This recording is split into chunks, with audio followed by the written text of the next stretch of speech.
And the problem that a lot of us teachers have is that we play in toxic waste. Toxic waste is the negativity that boils up in the teacher's lounge. Now, it's tough, and it happens because we work with kids and we work with parents, and, like I said, the volatile situations happen when kids are involved because kids are precious and they only have one childhood and we want to do it right. But when you bathe in toxic waste, you get sick, and none of us would go play in the toxic waste stuff. Well, why do we hang around the people who always have something negative to say? And that's hard because sometimes we have to point a finger at ourselves and say, I'm the toxic waste. We have Ms. Vicki Davis. Vicki, tell me, how did you get into the education business? You're juggling so much that revolves around teaching and education these days. But was it always something that you wanted to do early on?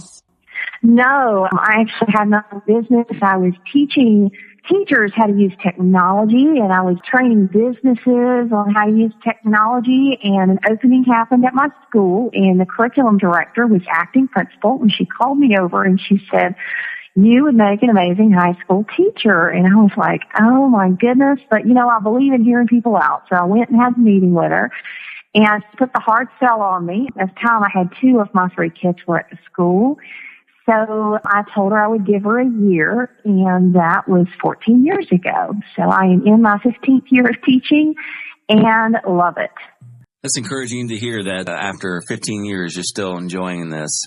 Was it always that way at the beginning? Take us through the first year, some of the highs and some of the lows and lessons learned. Honestly, the first year is excruciating. It's difficult, and I cringe thinking about all the mistakes I made. I did love what I did with students and some of the things we did. But I would have to be honest with you, the first year was far from perfect. I mean, I screwed up a lot. I made mistakes a lot. Coming from not being in the teaching profession originally, in the business world, when somebody doesn't do the right thing, you can fire them. In the teaching world, you have to work with everybody who comes in your door, and you have to become a master, psychologist in some ways.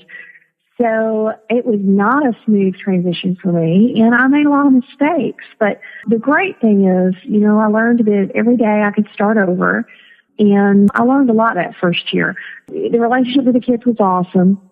It didn't get super awesome as teaching until probably year 5 or 6. That's when I was like, this is sweet. This is wonderful. This is incredible. It took a little while. So, Vicki, after you first started in the classroom, what kept you going? Because you and I, we talk to a lot of teachers, and we're all familiar with a lot of teachers don't make it to the 5-year mark, despite what society says about how easy our job is.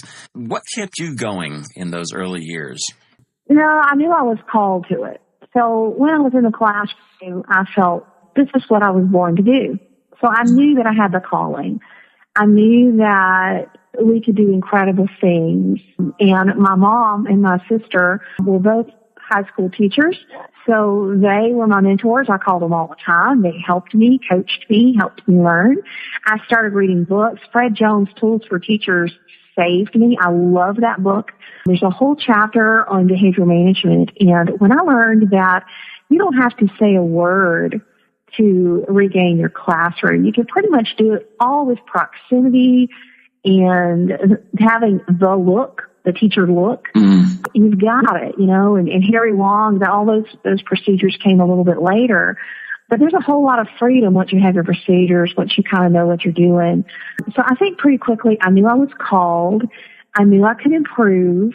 And if there are amazing teachers out there, which there are, I knew I could find them and I could learn from them, because anything worth doing well is worth doing poorly at first. And I don't know who people think they are, that they think they can be a first-year teacher and just have it all perfect, because most of us totally start off screwing up. And we have bad days. And not only do we have bad days, we have dark days, because we are messing up. And parents and even administrators tend to be very unforgiving in today's world. So when we screw up, they are really telling us, and it's like, guys, give me some hope. I know I messed up. I had supportive colleagues. I teach with fantastic teachers, so I learned a lot from them. I went to conferences, I read, and my goal is to level up a little bit every day. So now, after 15 years, I'm not going to be arrogant, but, when I'm in my classroom, I've got it. I know I've got it.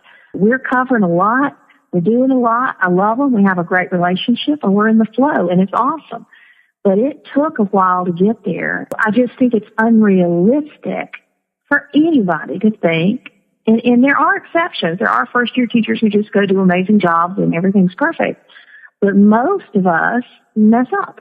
These are kids, and any time you have kids involved, there's a lot of pressure to get it right. And that's understandable because we love students. We want to do right by them.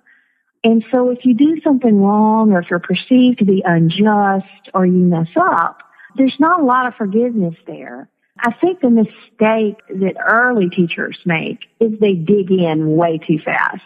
An expert teacher, most of us wait and listen to both sides of a situation a little faster. Mm-hmm. When I was in my earlier years, I would get way too emotional too fast.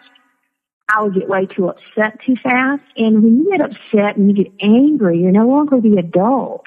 I found that stepping back, taking a deep breath, when I'm angry, my first response is typically to have the student go sit outside my door until I can think, until they can think, and then we can come back together and work it out.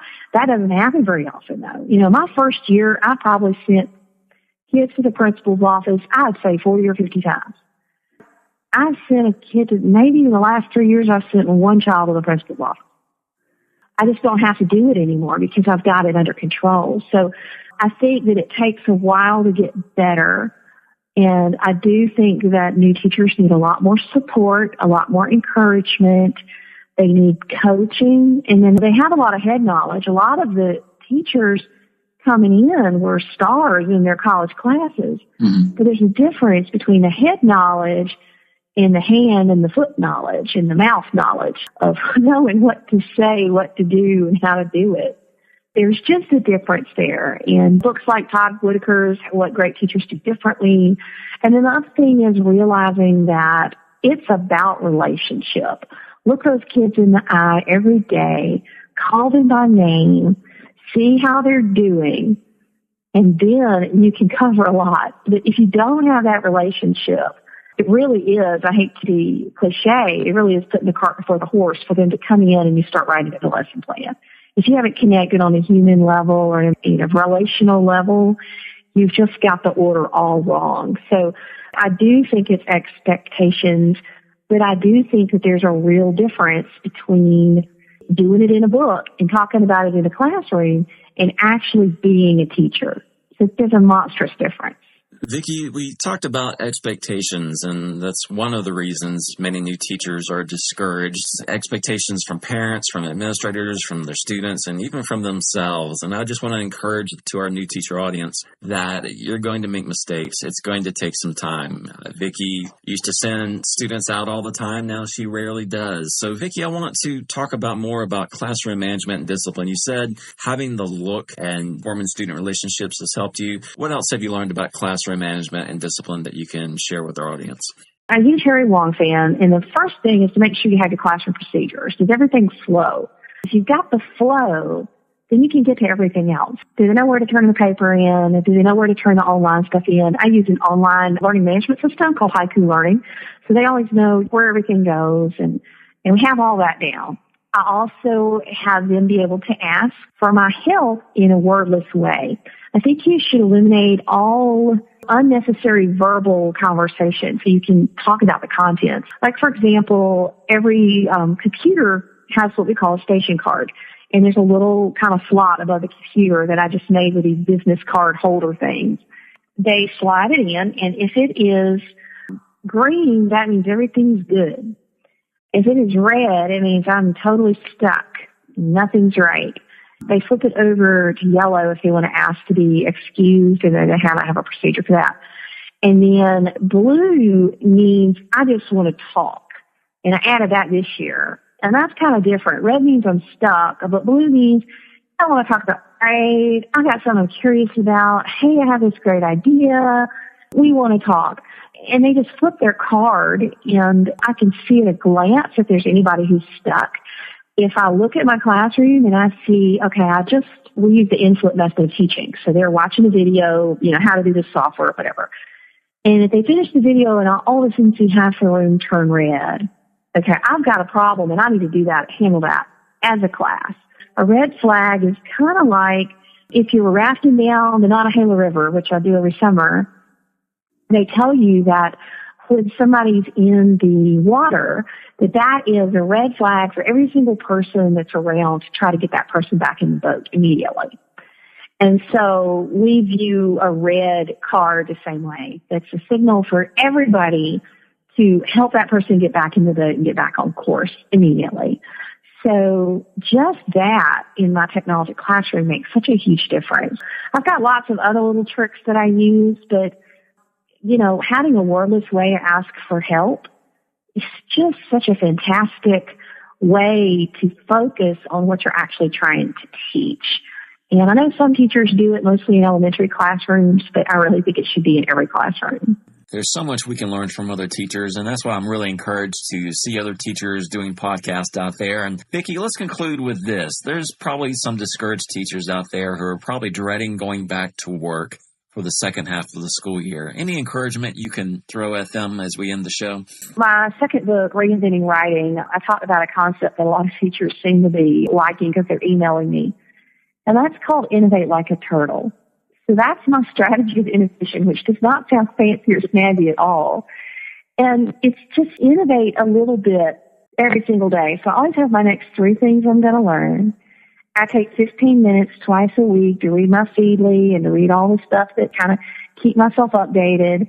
And just ask yourself, what's my media diet going to be?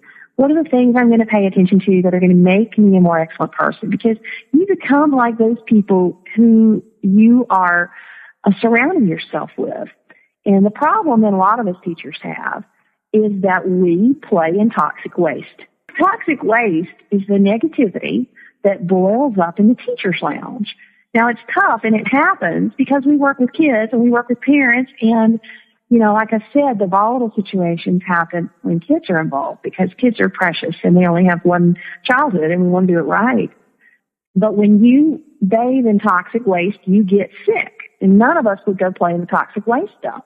Well, why do we hang around the people who always have something negative to say? And that's hard because sometimes we have to point a finger at ourselves and say, I'm the toxic waste. So I think that the best resolution for all of us teachers, myself included, and especially myself because I'm talking to myself, is to avoid all toxic waste. Yes, there's time for constructive criticism. There's times for problem solving and improving things. But if what you're doing is just whining, complaining, and belly aching, that's a waste, and it's toxic, and we need to move away from it. I definitely agree. Staying away from the negativity, the drama, the complaining, and the whining that other teachers can do will definitely help you be a more successful teacher. And I want to thank our special guest, Vicki Davis, for joining us on the program today. And definitely encourage you to check out her resources, her website at coolcatteacher.com. Thank you so much for listening, and we'll catch you next time.